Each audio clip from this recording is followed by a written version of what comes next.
Friends, আজকের রেসিপিটি একদম শর্টকাট একটা ম্যাজিক ট্রিক্স বলতে পারেন।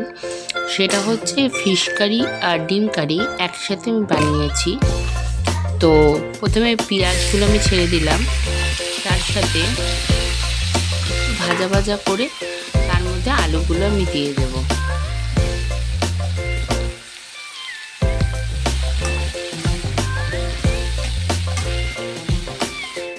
আলুগুলো দিয়ে দিলাম। আলুগুলো পেঁয়াজগুলোর সাথে ভাজা ভাজা হবে, পেঁয়াজ একসাথে ভাজা ভাজা হবে আর পরে মশলাটা একসাথে দিয়ে দেব।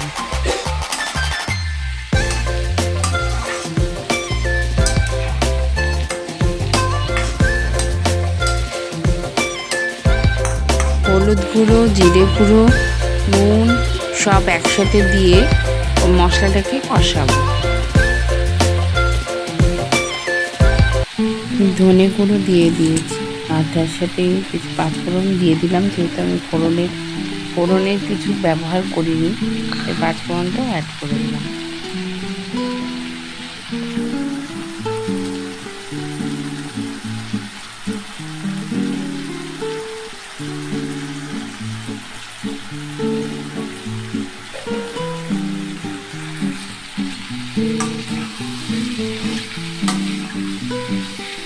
ভালো করে কষাতে হবে যতক্ষণ না তেল রিলিজ না হয়, এবং তারপরে আমি বাটা মশলাটাও অ্যাড করে দেব।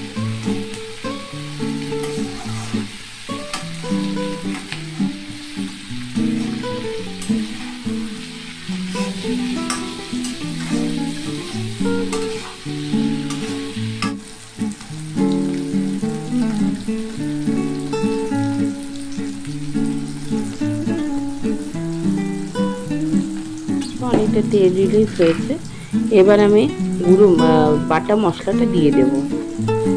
এর মধ্যে আছে পেঁয়াজ বাটা, রসুন বাটা, আদা বাটা, টমেটো বাটা সব একসাথে করে, আর তার সাথে এলাচ বাটাও আছে, তা দিয়ে দিলাম। এবার ভালো করে কষাতে হবে, ততক্ষণ কষাতে হবে যতক্ষণ না তেল রিলিজ না হয়, ততক্ষণ মশলাটা কষাতে হবে ভালো।